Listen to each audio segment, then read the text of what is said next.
Hello and welcome back to the channel. Today we've got more Aetherdrift spoilers, tons of new combos and new cards, and some pretty broken stuff today. Day 6, new synergies and combos. Let's jump right into it. We got the Guardian Sunmare, which is a 5-mana horse mount, 5/5 with Ward 2. And when it attacks while saddled, search your library for a non-land permanent card with mana value 3 or less and put it onto the battlefield, and then shuffle. Saddle for 4. Very powerful effect whenever something lets you search your library for a specific card and put it directly into play. Definitely a powerful potential here. Um, Whenever I'm looking at these new mounts and vehicles, I'm always thinking about like Colden, because I think that's one of the most powerful cards in the set that kind of boosts up your mounts and your vehicles. And so giving this haste and having it saddled right away can be very powerful, I think, with the Guardian Sunmare. Now, as far as what you're searching out in your deck, the best thing I can think of in standard was sort of Sheltered by Ghosts.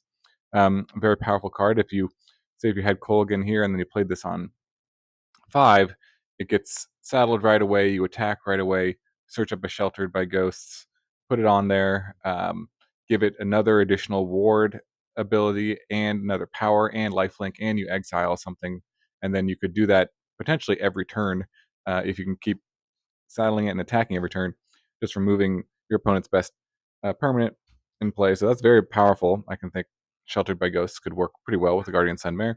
In older formats, you could do something fun with like Glasspool Mimics or things that copy it. Um, Attacking with this, getting a Glasspool Mimic that comes into play as a copy of this. On the next turn, you have 2 of them, and just kind of keep multiplying them over and over again. So there could be some shenanigans with that. Yeah, let me know in the comments below what you think. If there's any other targets for this that I'm missing, it seems like Shelter by Ghost might be the best I could think of in standard. Um, but yeah, definitely a powerful effect and an interesting card for sure. Overall, I give the Guardian Sunmare 7 out of 10 loots. Okay, next up we got the new Mimeoplasm card here, which is X and black, green, blue, legendary ooze 0/0, and it enters. You exile up to X creature cards from your graveyard. It enters with 3+1/+1 counters on it. Each creature card exiled in this way. 2 to become a copy of target creature that was exiled with it, and it keeps this ability, and it's a 0/0 as well. So an interesting card, can be quite big if you put a bunch of mana into it. Like if 4 mana, it's a 3/3, 5 mana, it's a 6/6, 6 mana it becomes a 9/9. So you can't. It definitely scales if you have enough things to exile. The most powerful things I could think of were sort of like Zatalpa, things that kind of keep its their abilities. Having flying, double strike, vigilance, trample, indestructible could be pretty good to if Zatalpa, if you made, even if you made this into say a 6/6 Zatalpa, that's pretty powerful. Um, and there's some shenanigans with Ramos, I think, here, because if you copy that, you can remove the +1/+1 counters to add a ton of mana, so maybe there's some combo there, and then you use the 10 mana to play Progenitus, something like that. I don't know. I think Zatalfa might be more realistic, but there also is like infinite combos that you can do, even in standard with this, with the Sleep Curse Fae, and for example, Redshift, or there's some other cards that tap for additional mana. Um, the redshift is nice because it says it taps for mana equal to its power. So say you had exile the redshift and the sleep curse fae. Mimeoplasm is a 6/6, right? If you turn it into the redshift, then it taps for 6 mana, right? And then you pay 2 to turn it back into a sleep curse fae, and then pay 2 to untap it. Now you're netting 2 mana um, every time you're doing this. Or actually, you're going neutral once it's 6 mana, because you have to switch back to the redshift for 6, so it had to actually be 9 mana, or 9 power for this to gain mana, essentially. But if you do that, you do get infinite mana. So there's some interesting infinite combo potential with this guy as well. Overall, I give the Mimeoplasm 6 out of 10 loots, because I think it's kind of not that powerful, but definitely has some interesting combo potential, and we'll kind of see what we can do with it in standard. Okay, next up, the big new Lotus card, which is a 6-mana artifact. Tap to sacrifice one or more artifacts. Choose a color. Target player adds 3 mana of the chosen color for each artifact sacrificed this way. So this card is very powerful and has the potential to add a ton of mana to your mana pool, or your opponent if you want to give them mana. Or if you're playing Commander, I guess you can give it anybody. But thinking of standard 1/1 60 card formats, um, This card does seem like it's got potential to do something powerful. Turns all, say, Power Stone tokens, like maybe Karn could be good to pump out a bunch of Power Stone tokens. Tinker's Tote, I talked about that earlier with like Affinity for Artifact cards could be an enabler for this as well. Just to by itself, that's 9 mana from the Tinker's Tote. So, interesting. With Encroaching Mycosynth, that turns everything into an artifact, so you could sacrifice that. So maybe that you just have a bunch of permanents, you make a ton of mana. Exactly what you're putting your mana into, I'm not really sure. I mean, there's a lot of X spells and things like Song of Totentans that could make a bunch of rat tokens and win. You would need, so let's say if you had 7 artifacts, you could make 21 mana, right?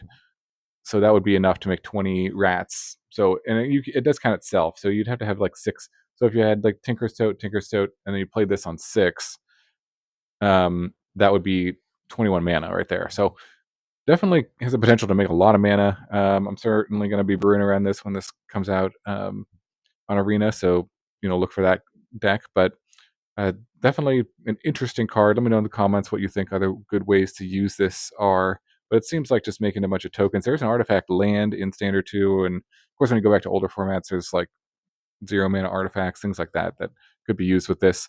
But yeah, I think Power Stone tokens definitely are good because they can both tap to play this out, and then you can sack them to make extra mana. So yeah, we'll see. I think this card has potential to actually be pretty decent. Overall, I give Radiant Lotus 8 out of 10 loots.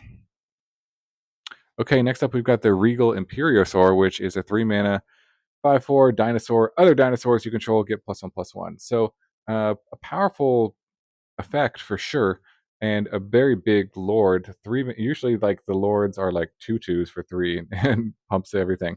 There aren't a ton of like smaller dinosaurs necessarily that are available, but this being a dinosaur is a bonus for sure because of you have Landware Elves now and have the Lore Keeper too, which could get this out on turn 2 right away.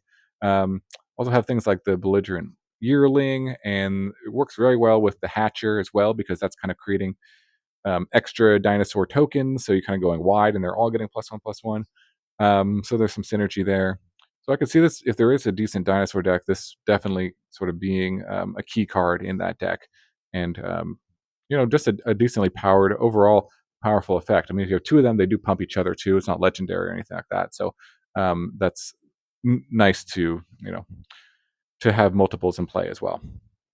Okay, overall, I give the Regal Imperiosaur 7.5 loots out of 10. Okay, next up, Unstoppable Plan, which is a 3 mana enchantment. At the beginning of your end step, untap all non-land permanents you control. Interesting card. It seems kind of powerful, but I couldn't really think of a ton of great ways to use this. There are like some mana rocks, like Gilded Lotus in Standard. Obviously, in older formats, there's better mana rocks, perhaps. We have Landware Elves and other mana creatures this can untap. Um, Things with tap abilities, like maybe the River Churn Monument you can use multiple times in a turn because of this. It does give all your creatures kind of like vigilance as well. So there's that usefulness of it. But I couldn't think of anything that's like really, really broken with this. I mean, um, Gilded Lotus maybe is the best because that taps for a ton of mana, or the most mana that I could think of any one permanent. Yeah, but maybe there's some other cards I want to think of. Let me know in the comments below what you think about Unstoppable Plan. you know, this is a good card to kind of keep in mind if there's things with good tap abilities that you want to be using every turn. Overall, I give Unstoppable Plan 5 out of 10 loots. Okay, next up we've got the Burnout Blastronaut, which is funny card. He's riding a ship here. There's 1 mana, 1/1 Goblin Warrior with Menace and Star Your Engines. 2 mana to pump its power by 1 and max speed to give it double strike. So a lot of abilities on this. 1 mana for 4 abilities and a Goblin, all relevant things on this card. I think this card probably seems best in sort of a Start Your Engines deck. I mean, we already have this new Hazret, which is very powerful if you can get Start Your Engines, if you can get to max speed quickly.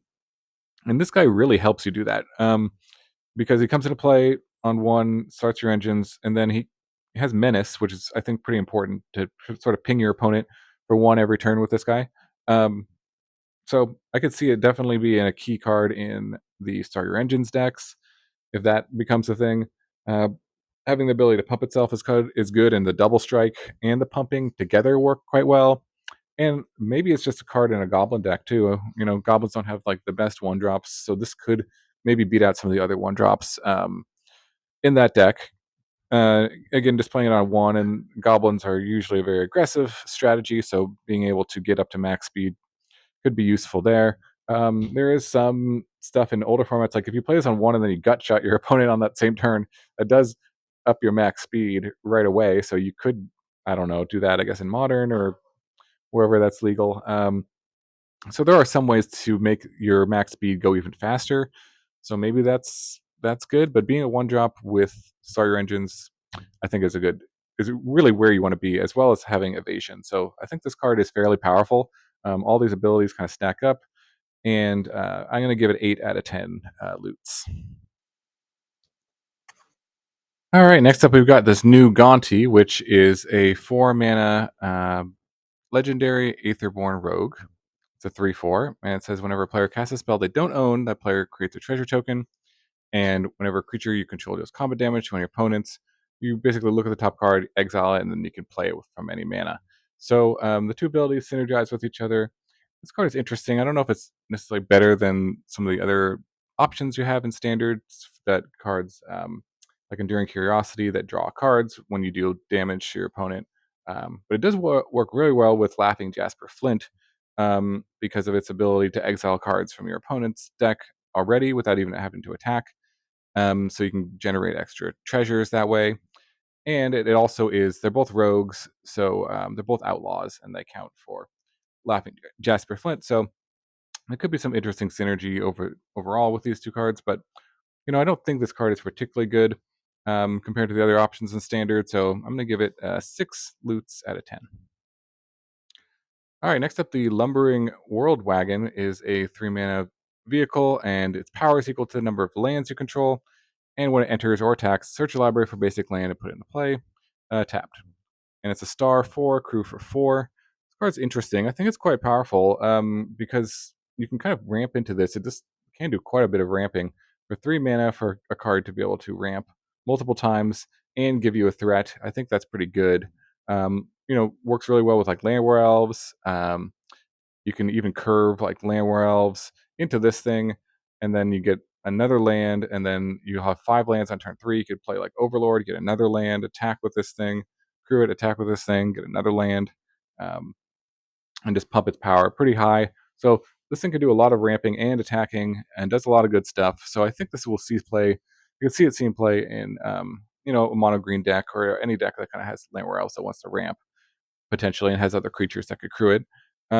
It works again pretty well with Kolaghan if you're playing sort of a Naya sort of strategy. When you have Kolaghan on 2 and this on 3, play it, get a land, attack right away, get another land. That could be pretty sweet. So overall, I think the Lumbering World Wagon is a pretty strong card. I'm going to give it 8 out of 10 loots. Okay, next up, the Demolition Scarab, the Siege Rhino vehicle. Siege Rhino's car, 4 mana for a 6/6 vehicle, crew 2, trample, and when it enters, each opponent loses 3, you gain 3. I think just kind of on its own, this card is decent. Could be see some play, and a 6/6 trample is nothing to scoff at for sure. That can certainly close out the game pretty quickly, and dodging sort of sweepers and stuff like that could be useful. But I don't know. I mean, even if you remove the crew costs from this card, I think it would be a pretty darn good card, but it wouldn't be like incredible.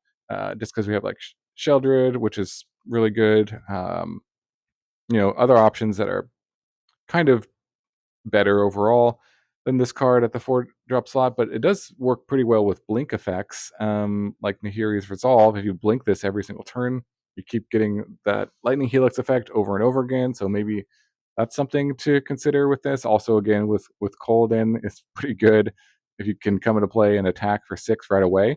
That's a big life swing right there.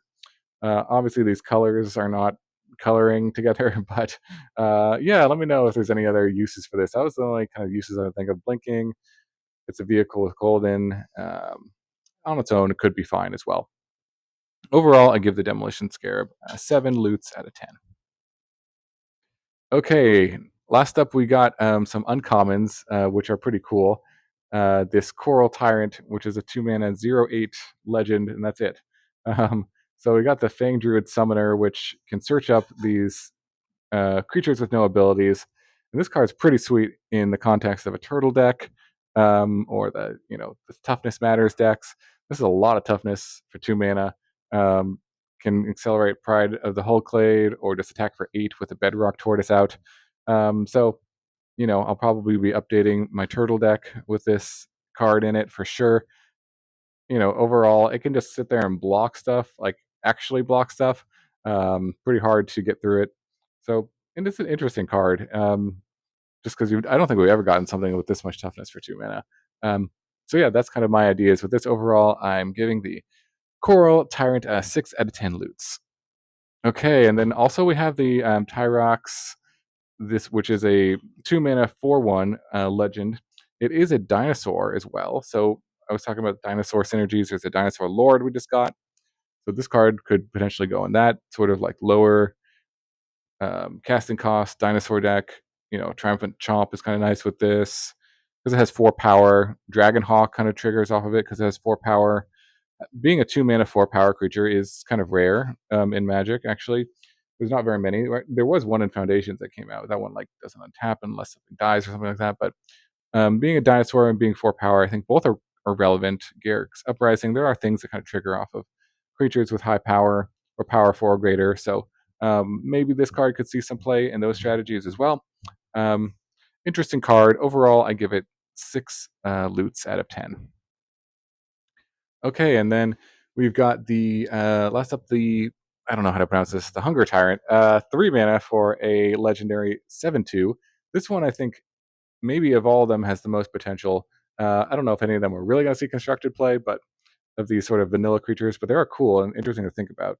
This one has 7 power for 3 mana, which we have seen that in the past, and those cards have seen some play. There was that dinosaur that was 7/7. I can't remember the name of it right now, but makes you discard a card every turn. But that's awesome play.